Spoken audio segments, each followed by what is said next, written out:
लेकर आती है MI5। So now without wasting any time चलिए आते हैं इस कहानी की मेन स्टोरी लाइन की तरफ, जिसकी शुरुआत में अमेरिका के सियाटल शहर के एक खेत खलियान में बेंजी को देख पाते हैं, जो कि गिली सूट पहनकर कुछ आतंकवादियों पर नजर बनाए रखा था। उसका मिशन था इस उड़ते प्लेन को रोकना, क्योंकि इसके अंदर जाने वाले थे बहुत ही जहरीले गैस वाले बायोजाइन गोले। अगर इनमें से एक भी किसी एक शहर पर गिरा तो पूरा शहर विनाशकारी हो जाता। मगर दिक्कत की बात ये थी कि इस वक्त बेंजी उस प्लेन के रेडियस से बाहर था, तो वो ना ही उसके इंजन, ना ही हाइड्रोलिक सिस्टम और ना ही डैशबोर्ड को कंट्रोल कर पा रहा था। और यही रीजन से धीरे धीरे वो प्लेन उसके हाथ से निकलता जा रहा था। लेकिन तभी सुपर हीरोइक एंट्री होती है कहानी के lead actor Tom Cruise as well as Ethan Hunt की, जो कि आप देखना था सीधा कूद जाते हैं प्लेन के ऊपर। इस बीच प्लेन भी स्टार्ट हो जाता है, लेकिन प्लेन पर पकड़ बनाना जरूरी था, इसलिए वो सिर्फ दरवाजे को ही अपने हाथ से टाइट पकड़ लेते हैं और बेंजी को कहते हैं कि क्या तुम मशीनरी को छोड़कर क्या सिर्फ इसका दरवाजा खोल सकते हो। जिस पर बेंजी वो दरवाजा खोल देता है और जैसे ही ईथन अंदर जाता है तब तक पायलट्स को भी खबर चल चुकी होती है कि प्लेन पर कोई तो चढ़ा है। मगर जब तक वो कोई एक्शन ले पाते,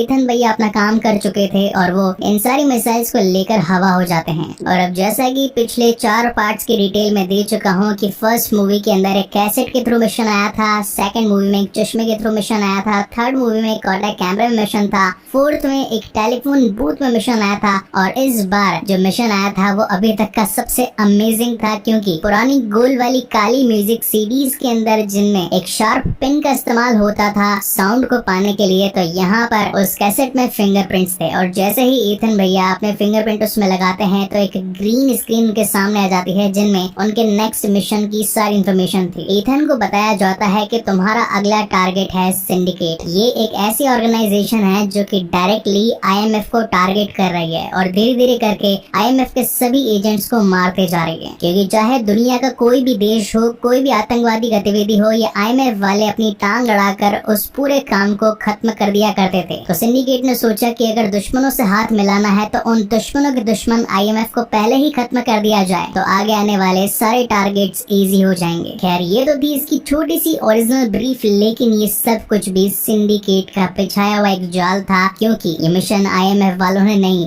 ये खुद सिंडिकेट ने ही दिया था। बेसिकली वो यहाँ पर ईथन को फंसाने के लिए लेकर के आए थे, जहाँ सिंडिकेट का लीडर लेन आ जाता है और एक कांच के बॉक्स में ईथन को पैक कर देता है और एक बेहोश कर देने वाली गैस छोड़ देता है। ईथन वहाँ से निकलने की काफी कोशिश करता है, मगर वो कांच इतना मजबूत और टाइट था कि बहुत बार ट्राई करने पर भी वो नहीं टूटता। जिसके बाद सीन शिफ्ट होता है वॉशिंगटन DC में, और यहाँ पर CIA के director Alan Harley jury members के सामने IMF पर ये इल्जाम लगाते हैं कि जब से IMF अपने वजूद में आई है उसने सिर्फ और सिर्फ तबाही ही मचाई है। लेकिन ब्रांड, हमारा क्लिंट बार्टन, वो कहता है कि IMF ने भले ही चाहे थोड़ी बहुत तबाही मचाई हो, लेकिन हर बार देश और दुनिया को बचाया ही है। अगर लास्ट वाली मूवी की बात करी जाए, यानी कि मिशन इम्पॉसिबल घोस्ट प्रोटोकॉल, तो उस मूवी में हेंड्रिक्स नाम का एक पागल साइंटिस्ट जो कि एक मिसाइल को अमेरिका पर गिरा देना चाहता था, जिससे कि ऑलमोस्ट पूरा अमेरिका तबाह हो जाता। लेकिन अगर IMF नहीं होती तो आज कई सारे मासूमों की जान चली जाती। जहाँ ब्रांड की बात को काउंटर करते हुए हेनले का कहना था कि अगर ये मिशन CIA के हाथ में होता तो ना ही बम ब्लास्ट होते, ना ही ज्यादा लोगों की जानी जाती, और ना ही रशिया के मॉस्को शहर में जो क्रेमलिन है वो तबाह होता। तो जूरी मेंबर्स, मेरी आपसे गुजारिश है कि IMF को बर्खास्त कर दिया जाए। खैर अब जूरी मेंबर्स भी क्या करते हैं, इनके हाथों में पुख्ता सबूत है कि IMF हर बार जहाँ पर भी जाती है थोड़ा फोड़ी तो मचाती ही है, ऊपर से आम लोगों की जान पर भी बनाती है। तो एट द एंड कंक्लूजन ही निकलता है कि IMF को बर्खास्त कर दिया जाता है, यानी कि अब उसके कोई भी एजेंट कोई भी नए मिशन पर काम नहीं कर सकते, और अगर ऐसा करते पाए गए तो सीधा जेल की सलाखों के पीछे भेज दिए जाएंगे। ऊपर से हेनली ब्रांड को ये प्रस्ताव देता है कि अगर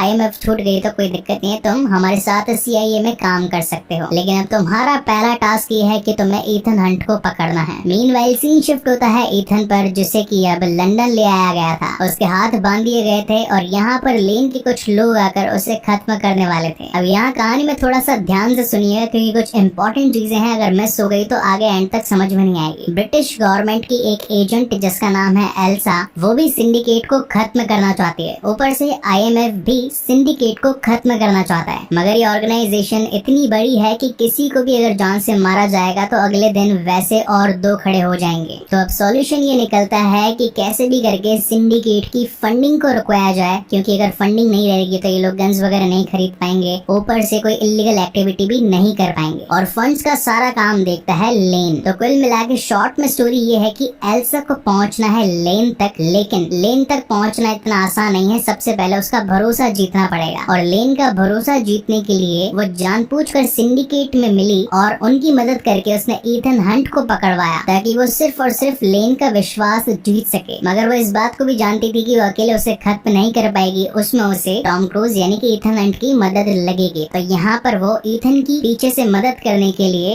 एक चाबी दे डालती है। अब ईथन भैया तो जस्ट मौके का इंतजार ही कर रहे थे, तो वो यहाँ पर चाबी से अपने हाथ की हथकड़ियां खोलकर मौजूदा गुंडों को पेल पाल कर वहाँ से निकल जाते हैं। हालांकि एल्सा ने ईथन भैया की मदद करी थी, तो ईथन एल्सा को अपने साथ चलने के लिए कहते हैं, लेकिन एल्सा कहती है कि अगर मैं तुम्हारे साथ इस वक्त चली तो मैं लेन का विश्वास नहीं जीत पाऊंगी, और ऊपर से ये लोग मुझे जान से भी मार सकते हैं। तो इस वक्त तुम निकल जाओ, मगर लेन को कैसे भी करके पकड़ना ही है। यहाँ से निकलते ही ईथन सीधा ब्रांड को कॉल करके बताता है कि मैं इस वक्त लंदन शहर में मौजूद हूँ और मेरे ऊपर सिंडिकेट ने हमला किया है। ब्रांड कहता है कि क्या सिंडिकेट इस वक्त भी मौजूद है, क्योंकि हमेशा उन्होंने सिर्फ सिंडिकेट की बातें ही सुनी है कि कोई एक ऐसी ऑर्गेनाइजेशन है जो धीरे धीरे करके IMF के सारे एजेंट्स को खत्म कर देना चाहती है। हालांकि ब्रांड मदद तो करना चाहता था, लेकिन इस वक्त गवर्नमेंट ने ऑलरेडी IMF को बर्खास्त यानी कि डिस्टेब्लिश कर दिया था। तो वो ईथन से कहता है कि अब ये सारा काम तुम्हें अकेले ही रहकर करना होगा, मेरी यहाँ से कोई मदद नहीं मिल सकती। जिसके बाद वक्त आगे गुजरता है 6 महीने, और यहाँ पर हैनले यानी कि CIA का डायरेक्टर अपनी पूरी जान लगा देता है ईथन को पकड़ने के लिए। उन्हें एक सीक्रेट इन्फॉर्मेशन मिली थी कि वो इस वक्त पेरिस में है, और ये सभी वहाँ पर उसे पकड़ने के लिए पहुँच जाते हैं। लेकिन ईथन भी कोई कम चालाक नहीं था, उसने पहले ही वो जगह खाली कर दी थी और वहाँ से कहीं दूर चला गया था। मगर इन 6 महीनों में उसने लेन के खिलाफ बहुत सारे सबूत इकट्ठा कर लिए थे। ईथन के लिए सब कुछ अकेले करना इतना आसान नहीं था, इसलिए डायरेक्टर हैनले को ये लग रहा था कि कोई ना कोई कंप्यूटर एक्सपर्ट उसकी मदद कर रहा है। और कहानी में ये कौन हो सकता है? वो है बेंजी द कंप्यूटर एक्सपर्ट। अब वो सच बोल रहा है या झूठ बोल रहा है, उसके लिए एक ट्रुथ एंड लाइन मशीन का भी इस्तेमाल किया जाता है। मगर बेंजी इतना होशियार था कि वहाँ बैठे बैठे भी उसे हैक कर लेता है और खुद की हार्ट रेट को झूठ बोलते हुए भी ट्रू ट्रू के अंदर काउंट करवाता है, और एक भी फॉल्स नहीं आने पर उसे छोड़ दिया जाता है। मगर हैनले जानता था कि कुछ तो गड़बड़ जरूर है। जिसके बाद जब बेंजी अपनी सीट पर आकर बैठता है तो उसे वियना के ऑस्ट्रिया के ओपेरा के 2 टिकट्स मिलते हैं। यानी कि ईथन ने बेंजी को एक नया मिशन दे दिया था। वो बेंजी से कहता है कि अपने डिपार्टमेंट में कहना कि उसने ये 2 टिकट्स एक गेम में जीते हैं। अब सीन यहाँ से शिफ्ट होता है ऑस्ट्रिया वियना में, जहाँ के ओपेरा हाउस को अटेंड करने के लिए वहाँ के प्रेसिडेंट भी आए थे। अब यहाँ से कहानी में बहुत सारा एक्शन है, बहुत सारी मार कुटाई है, लेकिन मैं डायरेक्टली कंक्लूजन पर आता हूँ। लेन का विश्वास जीतने के लिए एल्सा को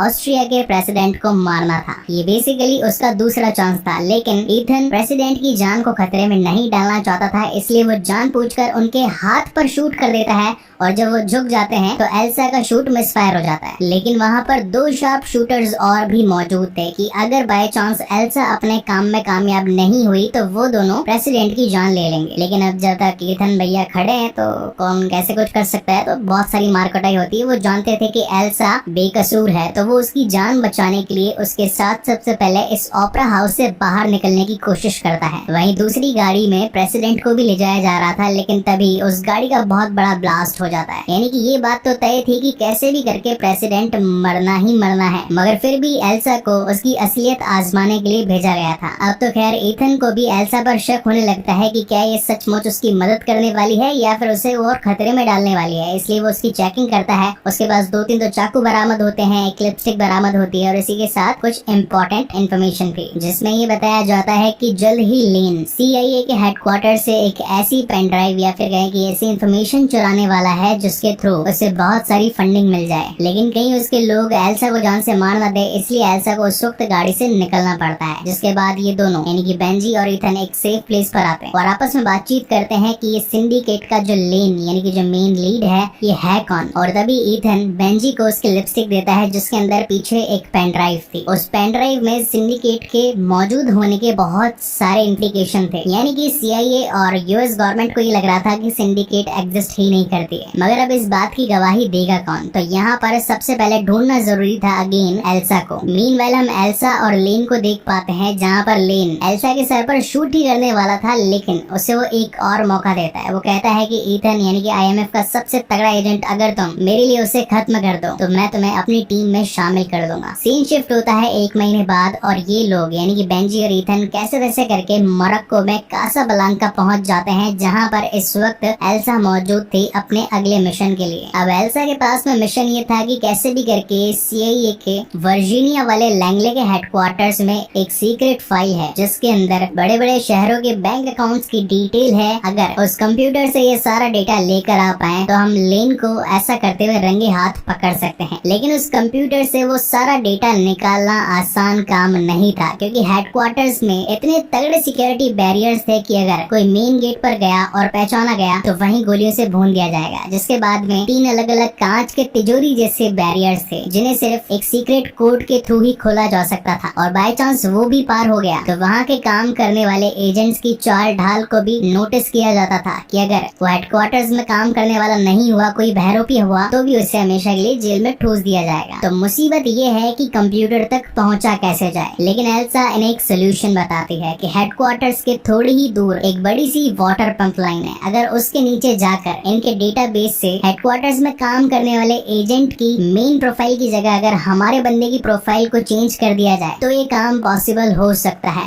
मगर वाटर पंप लाइन के थ्रू जाने में ऑलमोस्ट 2.5 से 3 मिनट के लिए सांस रोकनी पड़ेगी, जिसमें बेंजी कहता है कि हाँ, ईथन तो इस काम में बहुत होशियार है, वो तो ये काम चुटकियों में कर लेगा। और अब यहाँ से शुरू होते हैं इस मूवी के one of the best scenes, जहाँ पर ईथन और एल्सा पहुंच चुके थे वर्जीनिया के लैंगले वाले सीआईए के हेडक्वार्टर्स के पंप लाइन के ठीक 100 फुट ऊपर। इस पानी के प्रेशर के साथ में डायरेक्ट ईथन पहुंच सकता था water tank database of CIA, जहाँ पर एजेंट की प्रोफाइल चेंज कर देने पर डायरेक्टली बेंजी मेन कंप्यूटर तक एक्सेस ले सकता था। एजेंट की प्रोफाइल का लॉकर नंबर था 108, मगर जैसे ही ईथन वहाँ पर पहुँचता है, एक घूमने वाला पाइप उससे टकरा जाता है और ईथन के हाथ से दोनों प्रोफाइल गिर जाती हैं। जब तक ईथन पानी में तैरकर उन प्रोफाइल्स तक पहुँचता, वहीं दूसरी ओर बेंजी एक एक करके सारे बैरियर्स क्रॉस करके उस वॉकिंग एरिया तक पहुँच चुका था। सिचुएशन इतनी ज्यादा क्रिटिकल थी कि अगर ईथन ने वो प्रोफाइल चेंज नहीं करी तो पहले तो बेंजी को भी पकड़ लिया जाता और उसके बाद में टैंक क्लीन करके इन दोनों को भी जान से मार दिया जाता। मगर वक्त रहते कैसे तैसे करके ईथन उन प्रोफाइल्स को चेंज करने में कामयाब हो जाता है। मगर दिक्कत की बात ये थी कि उसके शरीर की ऑक्सीजन खत्म हो चुकी थी, 3 मिनट की टाइमलाइन भी ऑलमोस्ट खत्म हो गई थी और उसे बेहोशी आ जाती है और वो पानी में गिर जाता है। तभी वहाँ पर भगवान के वरदान की तरह एल्सा पहुंच जाती है, जो कि स्विमिंग की प्रैक्टिस कर रही थी, और वहाँ से आकर वो फटाफट से ईथन की जान बचाकर उसे ले जाती है। इसी बीच बेंजी भी वहाँ के डेटा को कॉपी करने में कामयाब हो जाता है और ये सभी एक अंडरग्राउंड टनल में मिलते हैं। ईथन की शक्ल देखकर तो ऐसा लग रहा था कि सचमुच वो मौत से 1 सेकंड से बचकर बाहर निकल कर आया। उसकी तो ठीक से प्रॉपर अभी तक आंखें भी नहीं खुली थी। मगर कहानी में एक और ट्विस्ट, एल्सा उसे धोखा देकर पेन ड्राइव लेकर भाग जाती है। अब अगेन यहाँ पर कहानी में बहुत बढ़िया सीन आने वाले हैं, लेकिन हाँ, इसी बीच एक चीज बताना भूल गया मैं। सीआईए की तरफ से ब्रांड और लूथर को भेजा गया था ईथन को पकड़ने के लिए, मगर ये तो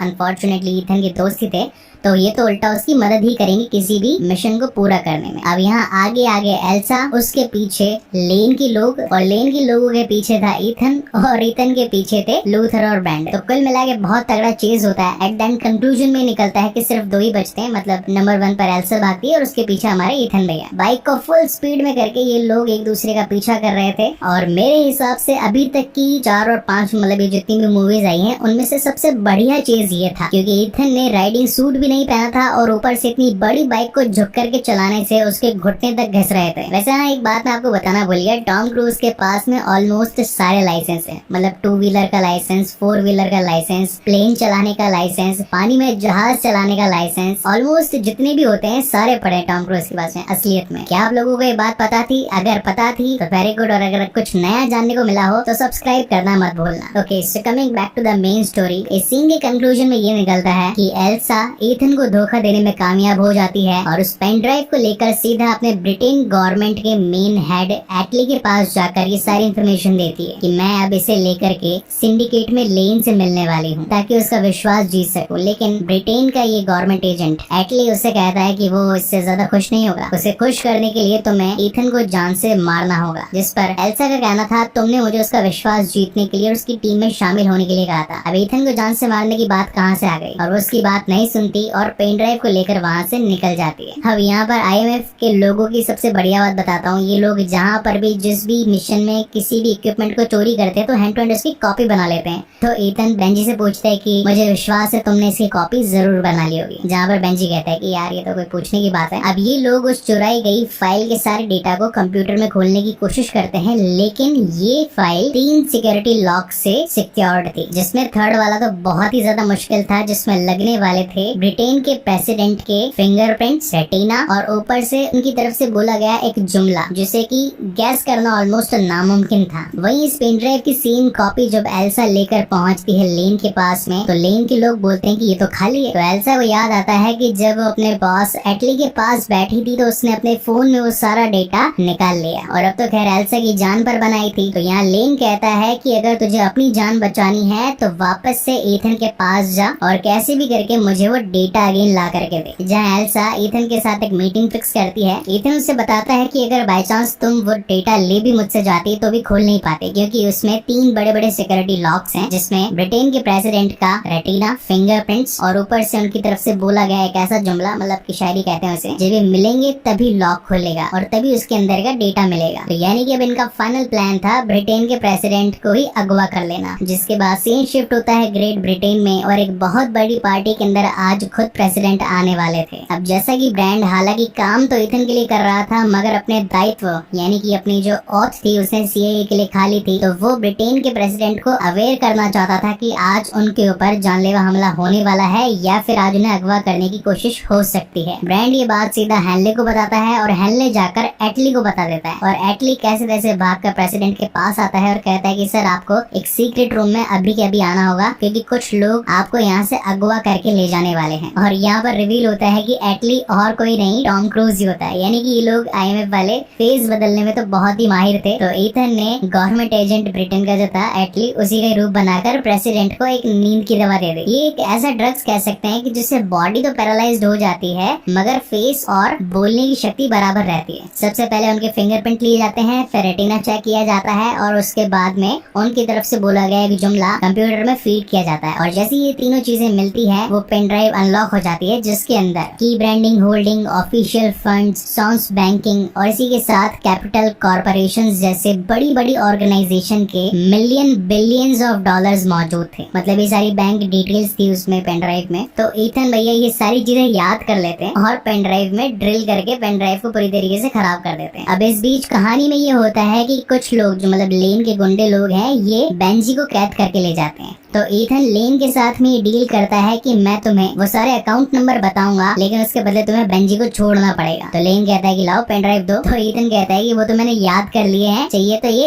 एक बैंक अकाउंट का नंबर है, इसमें से पैसे ट्रांसफर करके देख लो। तो यहाँ पर लेन उसमें से 50 मिलियन ट्रांसफर करके देखता है और वो मतलब सही तो था ही। तो डील में ये शामिल था कि बेंजी के बदले अब ईथन को लेन के पास जाना पड़ेगा। हालांकि इस वक्त बेंजी के शरीर पर एक बॉम्ब लगा हुआ था और इस वक्त लेन उससे बेंजी की आंखों में लगे लेंस के थ्रू देखकर बेंजी से जो शब्द कह रहा था वो बेंजी ईथन को कह रहा था। तो अब डील के मुताबिक उसका ये बम और कॉन्टेक्ट लेंसेज वगैरह हटा दिए जाते हैं और अब लेन के लोग ईथन को पकड़ने वाले थे, लेकिन लेन कहता है कि मुझे ये बंदा जिंदा चाहिए। तो यहाँ पर अगेन बहुत सारी कुटाई होती है। ईथन भैया एल्सा की बंदूक लेकर लेन के लोगों को बहुत मारने लगते हैं। एट द एंड गुस्से में आकर लेन को खुद आना पड़ता है ईथन को पकड़ने के लिए, मगर ईथन भागते भागते एक कार गैराज में छिप जाता है और जब लेन महाराज उसके पीछे से पकड़ने के लिए आते हैं तो यहाँ पर सबसे बड़ा प्लॉट रिवील होता है कि ये तो ईथन का ऑलरेडी प्लान था और जैसे मूवी की स्टार्टिंग में लेन ने उसे कांच के बॉक्स में कैद कर दिया था, सेम टू सेम वैसा ही एक कांच का बॉक्स ईथन ने लेन के लिए बनवाया था और उस पर भी बेहोशी की दवाई छोड़ दी जाती है और उसे भेज दिया जाता है सीधा पुलिस के पास। और अब केस की सुनवाई होती है जहाँ पर सिंडिकेट का एग्जिस्टेंस मान लिया जाता है और IMF ने जो दुनिया को बचाया उसके लिए उसे थैंक्स भी बोला जाता है और अगेन IMF का वजूद क्रिएट कर दिया जाता है। लेकिन ये कहानी एंड में खास बात ये होती है कि अब CIA का जो मेन डायरेक्टर था यानी कि हैनले, अब वो भी IMF के साथ काम करने के लिए तैयार हो जाता है। और इसी के साथ ये बेहतरीन मूवी यानी कि MI5 mission impossible rogue nation खत्म होती है। सो गाइज, आपको ये डिटेल्ड एक्सप्लेनेशन कैसी लगी प्लीज मुझे कमेंट सेक्शन में जरूर बताइएगा। और अगर पहली बार इस चैनल पर आए हैं तो इसे सब्सक्राइब जरूर कीजिएगा, क्योंकि मैं इसका नेक्स्ट पार्ट MI6 जल्द ही लेकर आने वाला हूँ। सो तब तक के लिए keep watching and stay safe. मिलते हैं अगले वीडियो में।